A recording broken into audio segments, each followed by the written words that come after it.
Good morning. I'm with Simon Diakowski, CEO of Aztec Minerals, AZT on the TSX-V. And Aztec is a company that I've visited a couple times. I was actually in Tombstone, Arizona in September, and it's actually one of my favorite gold and silver projects in the US. And actually it might be more than just a gold and silver project. So let's hear why that could be from Simon. Good morning, Simon. How are you? Hey, good morning, Robert. I'm great. Thanks for having me on. It's been an eventful few weeks for us, and I always appreciate a chance to, showcase what we've been doing and talk about the company. Yeah, so definitely the news on Tuesday morning caught my attention. I remember in 2023 you guys had a big intercept, a really high grade intercept at Tombstone, and this one has topped that 2023 intercept. So it's high grade silver and high grade gold. So, we're talking about 3669 grams per ton silver and 45 grams per ton gold over about 1.5 meters in hole 16, which was a hole drilled in the southern extension. So can you explain to us what this hole means and sort of what this southern extension area is? Yeah, happy to explain why we're really excited about this result. So the hole that you're referencing from 2023, that was the first hole that we drilled in the program, and essentially what we did was completed a hole that collapsed in some old workings in some previous drilling that we did in 21. So we had a pretty good idea that that was a good zone for potential, just given that there were open voids that we were having challenges drilling through, which at Tombstone means that there was significant underground mining 100+ years ago. So we hit this Bonanza grade silver. It was 3,400 grams silver over 1.5 meters, and then a nice zone below it. So it averaged to about 700 and change silver only over, I think, about 8 meters. So it was a great hit, and the market really responded well. We traded up about 25% on that news, and it was a big surprise for everybody. And it was exciting because it showed that there is still the potential for this kind of high grade or bonanza grade, plus kilo silver at Tombstone, which is what made the district famous in the first place. So and as well, it was a little bit different than our typical results there, which had been sort of 40 to 60 to 70 odd meters of sort of wide zones of low grade, almost halo mineralization around the old workings and around the high grade structures that were mined. So anyways, the market responded well to that. We then took a pause drilling at Tombstone. We had some challenges there in 23. You were down there when we were drilling that hole, and it was tough to drill through the Bisbee sediments at the top of the formation. It's just really, really tough to core drill that, and we ended up having to curtail the program. It was going over budget. It wasn't going well, other than the good drill results. So it took us, about a year and change to reset there, to come up with a new geologic model, and to find a way to drill it that would be cost effective and successful. And so we took our time, did a couple of cheaper financings, unfortunately, in 2024 to make that happen. One at 15 cents, one at 18, and then got to work with the money that we raised, really in late October, November, December, and drilled this 3,100 meter program, which just wrapped up, and of which hole 16 was a part of. And so hole 16, which was announced on January 28th, was a little bit of a surprise for us. So we drilled in the southern extension zone. Really, the hole was a pre-collar, which means that we left the casing in the hole so that we could complete it with core once we entered more competent rock. But as we started to see the chips coming out of the hole, we saw that it appeared to be fairly well mineralized. And just to clarify, I mean, we had no idea what the grade might have been. I mean, we just could see the alteration looked like it could carry some grade. Um, so it's quite interesting. So we decided to extend the hole down to 300 meters, and by the time we terminated the hole, it was still in oxides, and it was pointed right at this giant geophysical deep target that we have for the CRD thesis. And anyways, we got the assays back, and it turns out that we crossed the same structure that we hit 440 meters north of it in hole 2301, what we think, and hit a better grade of silver, so about 3,660 grams silver, and 45 grams gold over a meter and a half, and then a really well mineralized portion above and below it. So the really the high grade intersection averaged out to about 26 meters or so of around 560 grams silver equivalent. So almost 15,000 silver equivalent in grade thickness, which I think puts that hole around the top 15 silver hits in the last 12 months for publicly reported companies. So it was a huge hit and a total surprise. And it really opens up this southern extension of the contention zone.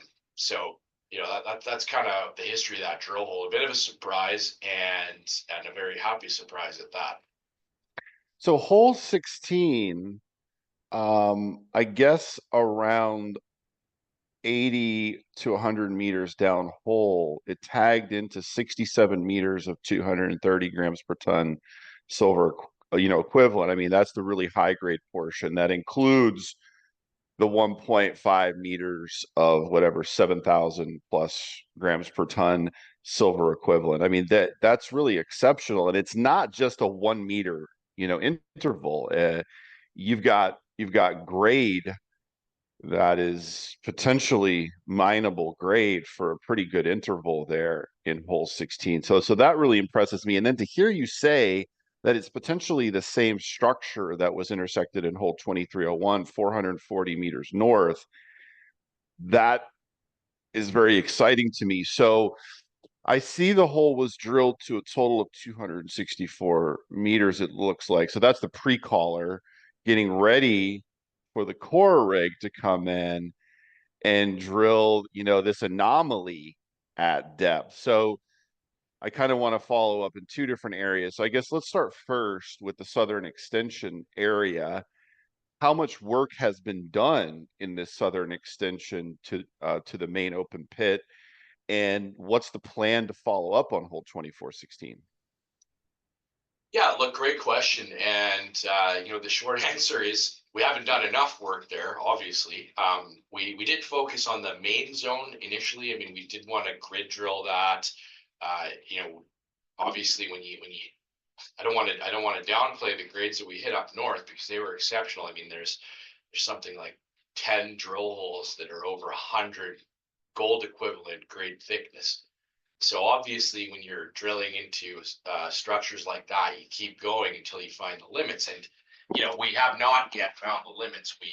We added significant volume of potentially bulk mineable mineralization in the drill holes that we put in there over the last few months. 1 through 7 and 10. So that was really big too.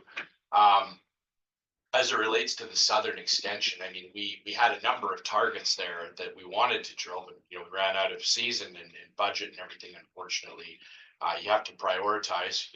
3,100 meters is a decent program, and you just can't hit them all. So now we have much more confidence in that target zone. It's actually, from a potential bulk mining perspective, it's better situated. It hasn't really been mined yet, save for a little bit of aggregate mining that's going on there right now. So that's actually very positive for us. We have, and as you saw, we have a little bit of extra, walking around money coming in from a gravel pit that our partners operate and share revenue with us.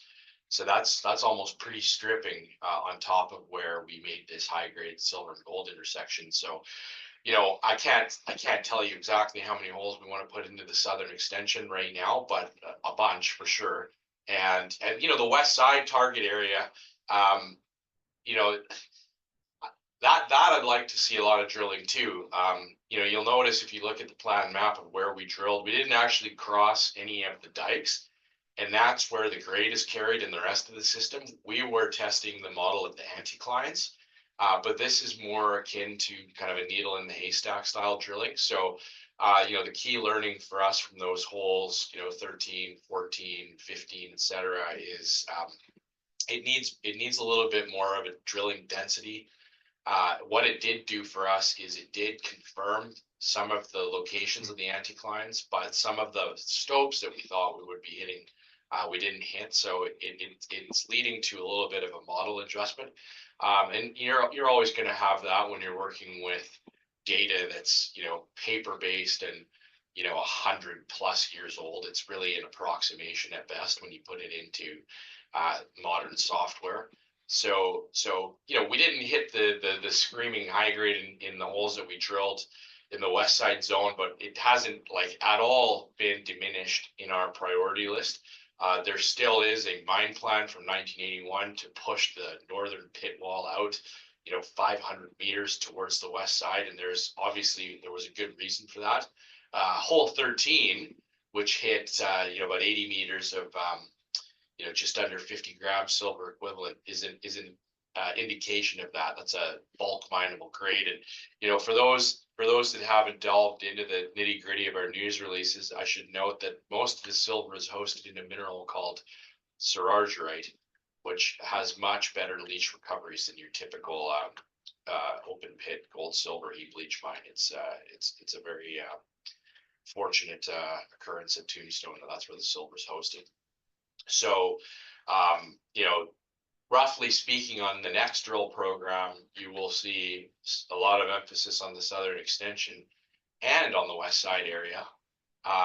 And I think you'll continue to see this grow to a bigger critical mass than we've already got. We put in about 68, well, exactly 68 drill holes as Aztec to date. And, I don't think we've really had a true miss on anything yet. So we've had great success here, and hole 16 was just really exciting for that opening up in the southern extension. So yeah, so you've been CEO since I seem to recall it was sometime in summer 2020, I think. Um, this is so about 70 holes since you took over as CEO of Aztec in 2020. The results of this program, in my eyes, were quite encouraging, and the program was on time and on budget, which is an important thing to be able to say as a junior mining company, because many drill programs are not on time and on budget. So as we sit here today at Tombstone, do you put out a resource on the area that you've drilled to date in 2025? Not yet. I mean, maybe in 2025, but after another round of drilling, we just don't feel that it's appropriate yet, given the knowledge gaps in the model. I mean, we really haven't hit the limits yet anywhere. And in fairness, there's not even 10,000 meters of drilling done yet, which is a very, very limited sample set for a resource. But potentially after the next round of drilling. So that's something that we're exploring right now. Okay, so definitely more drilling to get this above 10,000 total, meters to date to be able to put out a resource estimate on the open pit area and perhaps some of the other, extension zones. So the CRD, this is my favorite topic. I think you know that, Simon. So there's this big anomaly at depth. I think part of it is right under hole 2416 where that was drilled, and obviously that was, one of the purposes of hole 2416 was a pre-collar.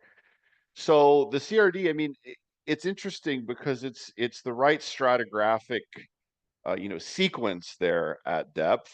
You have to get through the sediments, as you said, but then you get into the Paleozoic limestones, and that is the target area in this area of southern Arizona where the Taylor deposit was discovered. So what is the company's thinking right now on testing this deeper, anomaly? Yeah, I mean, we obviously have to drill them eventually.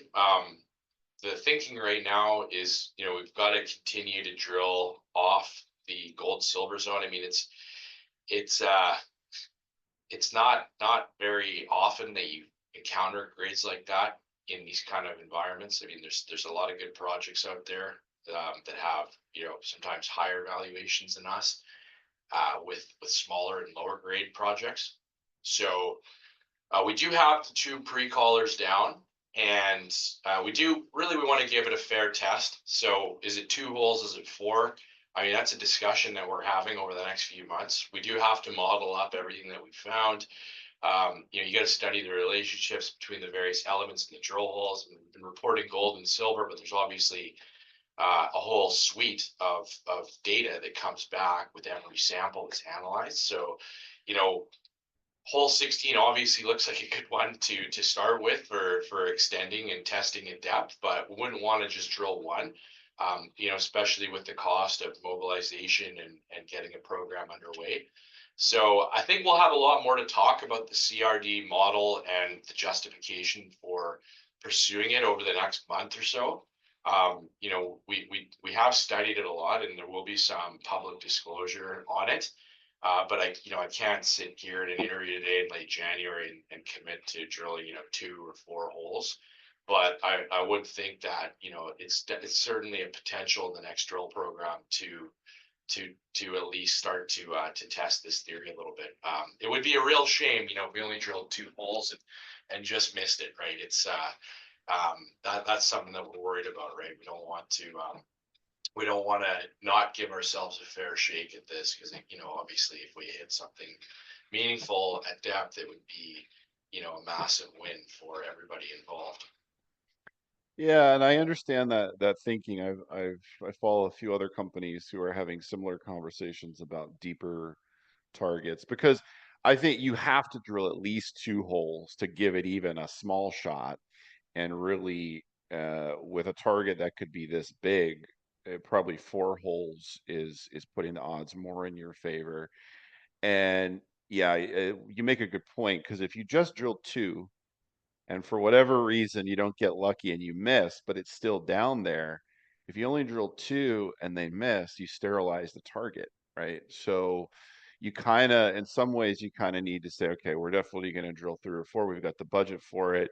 And even if the first two aren't really what we want to see, we're still going to go ahead, because we have confidence in the science here, and the potential of the target. So I think that is an important conversation, and I totally understand it. Just so investors can understand what we're talking about here. So if it's two 700-meter holes that are pre-collared to 250 to 300 meters, what's the budget for that, as opposed to 4 holes, similar depth? Well, we haven't gone out and bid this or anything, but let's just say for rough numbers, let's say you're looking at $400 per meter of core drilling. And so at 1,000 meters, which would be completing 2 holes, you're looking at quite a bit of money. That's $400,000, yeah.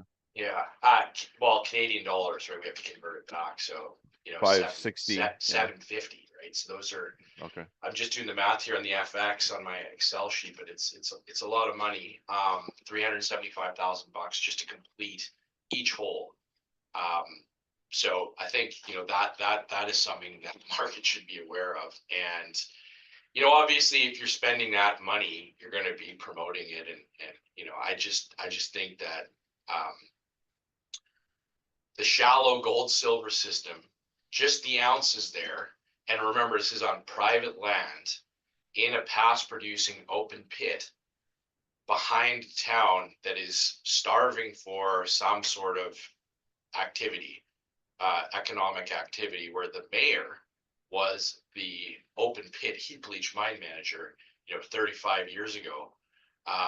that cannot be dismissed, right? That is what's undervalued in Aztec right now, and there is this speculative blue sky upside with the CRD target, but this isn't at this point. There's been a lot of money invested into the shallow system, Hmm. and it's not a brand new story structured tightly drill and kill kind of target, right? So it really has to be done thoughtfully and from a position of financial capacity. Yeah. Okay. Yeah, I completely understand that. Um, so the southern extension area, is hole 16 the furthest south that you've drilled to date, or have there been a couple of holes that were drilled in the southern extension in the last few years? Yeah, there have been. In 2020, we drilled an array of short holes right at the south end of the Grand Central Pit, which is part of the zone that's now called the Southern Extension, and they all hit shallow widths of potentially bulk mineable kind of half-gram plus intersections. They were drilled though in an array, so or a spoke, and certainly needed to be followed up on. However, we've prioritized the central spoke and the north spoke simply because that's where the stronger grades were encountered in the preliminary drilling, and that's why that's been grid drilled first. And since then, in our prospecting around the property, we've actually identified a number of targets further south of that spoke, which we model and project to be extensions of these dikes, these mineralized dikes that were the focus of the historic open pit and underground mining days. So, the strike extension potential here is very significant. Running up that, remember that hill that we saw behind all the excavators and equipment for the heap leach. That's very prospective. So I think it can get a lot bigger north south as well. And then, there are mine dumps and indications of mineralization further west of even the southern extension. So the whole thing gets bigger from a shallow perspective. And then these deep targets, of course, loom. And, our best shot really is to get 4 holes in, as you pointed out. But I think for us to get there in a responsible manner, taking into account the interests of all our shareholders, particularly the ones that have, majorly funded us, we do need to advance the low hanging fruit at the same time to give ourselves the best shot at really increasing the value of the property and the company. Yeah, so yeah, let's talk about the low-hanging fruit, because I mean the deep stuff is really the big blue sky, but obviously it is much higher risk. So let's talk about the low-hanging fruit, because you got a lot of higher grade gold and silver in oxides near surface. So what is the low-hanging fruit right now? The low hanging fruit is to model up and to expand on the contention pit into the west side through the southern extension and demonstrate that there's a significant and higher than typical open pit heap leach grade deposit within the parameters of our drilling there. And so, I think we can start to think about a resource after the next round of drilling, and I think it will be very significant in terms of what we produce. You know, Discovery cost per ounce, and very favorable potential for permitting, right? Like, this is something that in today's day and age in the mining industry, really cannot be overstated. Permitting is, aside from exploration risk, is the biggest risk that a project would face. It can kill companies, it can kill projects, it can destroy capital. And being on private land where we own, not only the mineral, but the surface and the water, right, is massive. And Arizona is pretty well versed in open pit mining. It's one of their primary industrial drivers in the state. Gigantic copper producer, obviously. So it's not something that we want to shy away from, to say, look, we're in a mining friendly state and we own the ground. Um, that there in itself is just de-risking milestones waiting to be knocked off. For those who are new to the Aztec Tombstone story, can you tell us how large the company's land package is and what portion of that is private patented claims? Yeah, so it's about 1,100 acres, and about half of it is private patented claims. But the core of it, and everything that you see, in our drilling disclosure, would be on the private land claims. So it's sort of like a circle shape. That's all the private claims, and that, over time, that can expand. We've been selectively, picking away over the past couple of years, claims that have come up for sale, and have been making pretty reasonable deals on them. $30,000 to $60,000 each for 20-acre parcels, more or less. So there's more opportunities to do that in the future. And we're basically just reconsolidating the old Contention mine private land footprint, which was about 1,000 acres. We prioritized, the claims that have the structures that are mineralized on them, but obviously, you do want to grow every chance you get, especially with private land. So it's a good situation from that perspective as well. Great. And final question, and then I'll give you the last word as well if there's anything else that you'd like to add. So you've been a CEO of Aztec since 2020. So it's been about, I guess you're going on 5 years now. I'm kind of interested in what have you learned being a CEO? Some big lessons that you've learned that you might share with us. And what have been the biggest challenges, that you faced? Yeah, no, thanks for the question. And so, I was introduced to Aztec in 2019 by the founder, the late Brad Cook.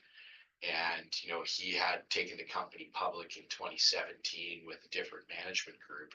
And they had, unfortunately, failed, in terms of growing the market value or the awareness of the company, having produced excellent discovery results, at the property down in Mexico, and had acquired an option to turn into this property, but were in danger of losing it because they ran out of money. Now, obviously, Brad could raise all the money he wanted, but he was busy with Endeavor Silver, and wanted a different, I guess, jockey to run with this one. So I really like the projects. I mean, I used to be a broker.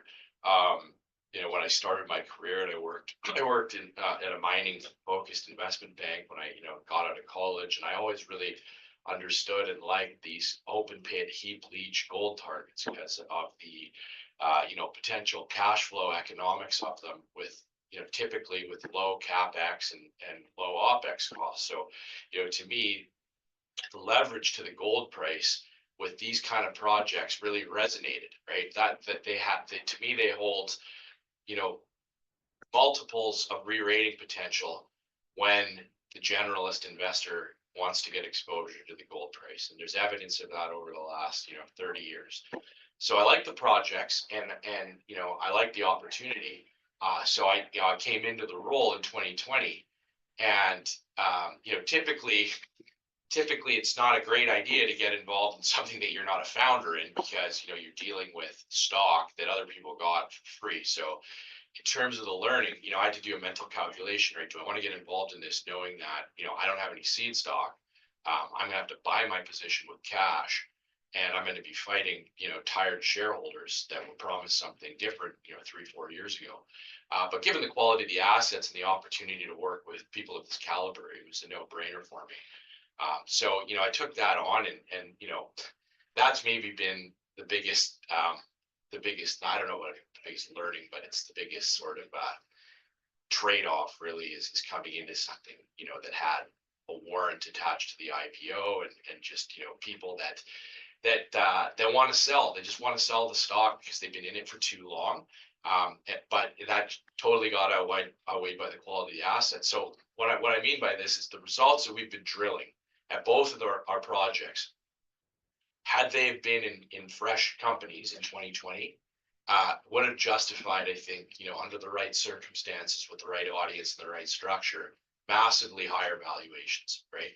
And there's evidence of that. I'm not going to name comps or anything, but you and I and probably a lot of the listeners here have seen these companies, and many of them have held their valuation. So as far as I'm concerned, we still have that, and probably better than some of these comps.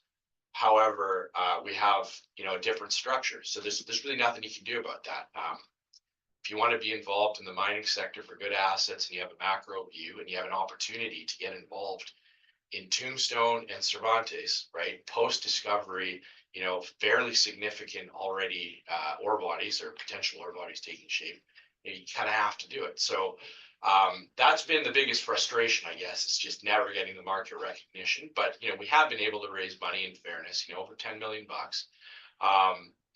I've been able to reduce some of the cost burden of the overhead of the company, which is an ongoing fight as a CEO. Is these things are not cheap to run. Regulatory, accounting, everything. Everybody wants to get paid more constantly. Auditors, exchange fees. It's that part. I've learned a lot about managing people and try to make do with the best that we can, and not destroying the team. So we just want to keep advancing, and that's what we're going to do. We have some great supportive shareholders, and we have two fantastic assets. We have $25 million valuation, which I think is undervalued by multiples. And there are several catalysts and macro tailwinds that will take us there. So we're going to stay the course here, get aggressive, keep growing this, and get it in front of as many investors as we can.